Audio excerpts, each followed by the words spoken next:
नमस्कार दोस्तों, स्वागत है आप सभी को हमारे YouTube चैनल में। आपको EPS 95 पेंशन के बारे में जानकारी बताने जा रहे हैं, जो अभी 10 मिनट पहले की खबर निकलकर सामने आ रही। सरकार देने जा रही है बहुत बड़ा तोहफा। EPS 95 के 78 लाख पेंशन धारकों को सीधा फायदा होने वाला है।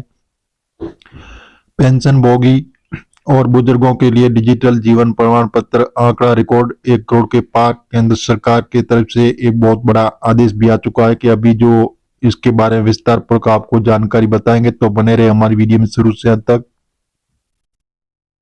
भारत में पेंशन भोगियों और बुजुर्ग नागरिकों की सहूलियत के लिए शुरू किए गए डिजिटल जीवन प्रमाण पत्र DLC ने वर्तमान में जारी अभियान DLC 3.0 में रिकॉर्ड 1 करोड़ का आंकड़ा पार कर लिया। और केंद्रीय मंत्री ने मंगलवार को ये जानकारी देते हुए कहा, DLC अभियान 3.0 के माध्यम से पेंशन भोगियों को डिजिटल सशक्तिकरण और प्रधानमंत्री का सपना पूरा हो रहा है।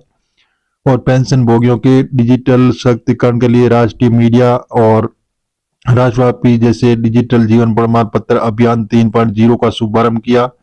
और अभियान 3.0 को जैसे 31 नवंबर जैसे 2024 तक भारत के 800 शहरों तथा कस्बों में आयोजित किया जा रहा है।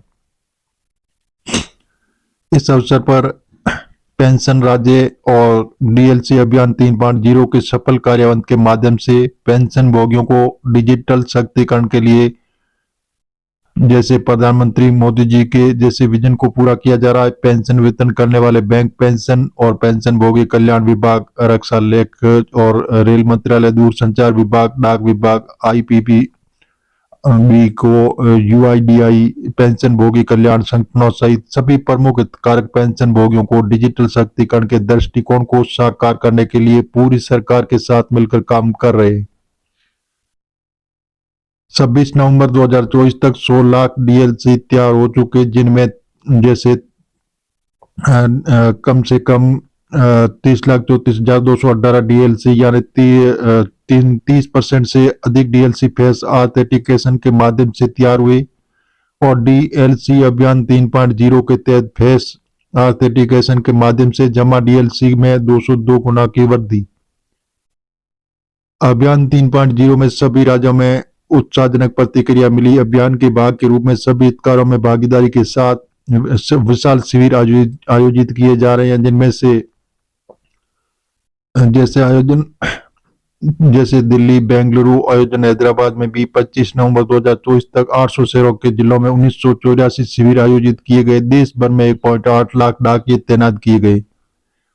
शिविरों के दौरान पेंशन भोगी और जैसे पेंशन भोगियों और पेंशन भोगी कल्याण संगठनों ने बताया कि डिजिटल जीवन प्रमाण पत्र का विकास पेंशन भोगियों को, विशेषकर वृद्धा, विकलांग और अस्पताल में भर्ती लोगों को जीवन को आसान बनाने की दिशा में एक बड़ा कदम।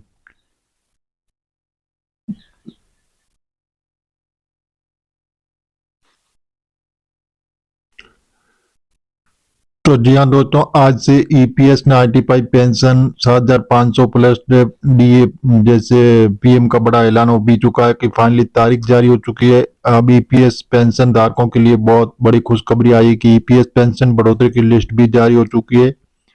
पेंशन लिमिट को लेकर आई ताजा खुशखबरी, चमकी किस्मत। EPS पेंशन धारकों के अच्छे दिन आने हुए शुरू, जल्दी पेंशन बढ़ोतरी होगी। EPF और EPS सैलरी लिमिट 21,000 रुपये तक बढ़ सकती है। जाने आपको क्या होगा फायदा।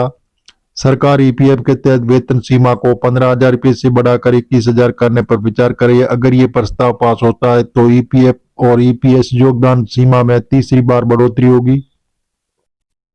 इस बदलाव का असर न केवल कर्मचारी के EPF और EPS योगदान पर पड़ेगा, बल्कि उनके रिटायरमेंट के बाद मिलने वाली पेंशन भी बढ़ सकती है।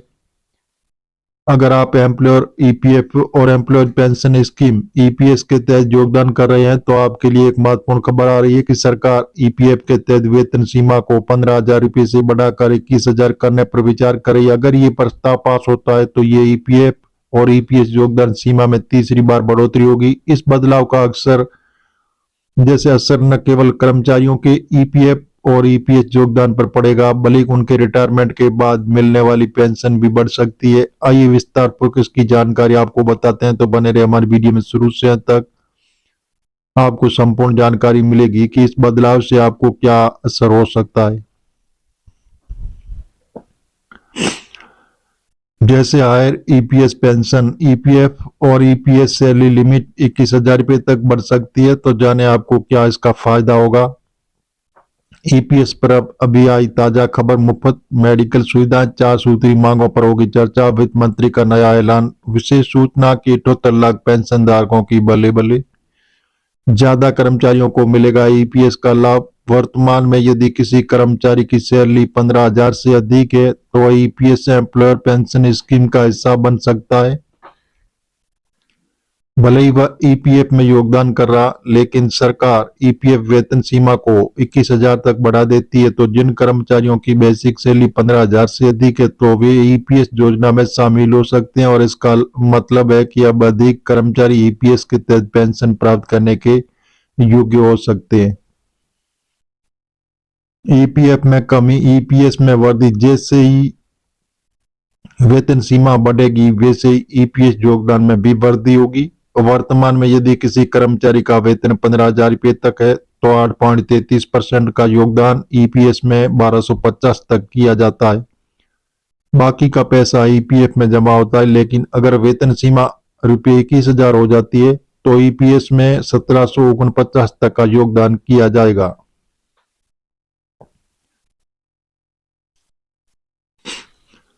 जिससे ईपीएफ में जमा होने वाली राशि कम हो जाएगी। उदाहरण के लिए, यदि आप एक कर्मचारी की सैलरी 25,000 रुपये है तो अब आप इसका ईपीएफ में योगदान 1251 का होगा और ईपीएस में 1749 जाएगा।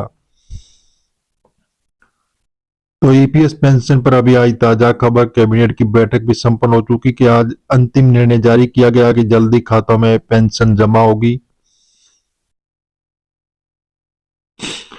पेंशन बढ़ोतरी, जैसे पेंशन में वृद्धि, इस वेतन सीमा में बढ़ोतरी सबसे बड़ा फायदा कर्मचारी को रिटायरमेंट के बाद मिलने वाली पेंशन में मिलेगा। वर्तमान में ईपीएस पेंशन की गणना 15,000 तक की सैलरी पर आधारित है, लेकिन अगर वेतन सीमा 21,000 रुपये कर दी जाती है तो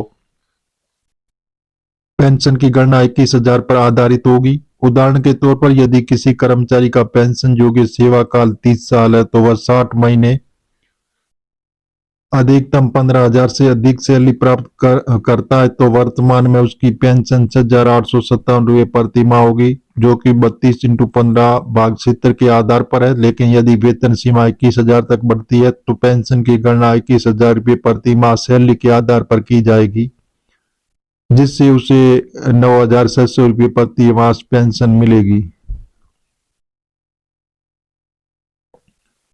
तो जी हाँ दोस्तों, जैसे हम आपको मीडिया आधारित बता रहे हैं, सरकार से अभी हाल फिलहाल ऐसी घोषणा नहीं हुई है। आप सरकारी ऑफिशियल वेबसाइट पर जाकर इसकी जानकारी ले सकते हैं और मिलेंगे नई जानकारी के साथ। नए और पहली बार तो चैनल को सब्सक्राइब कर लीजिए ताकि इसी प्रकार की जो नई जानकारी होगी वो सबसे पहले आपको मिलती रहेगी।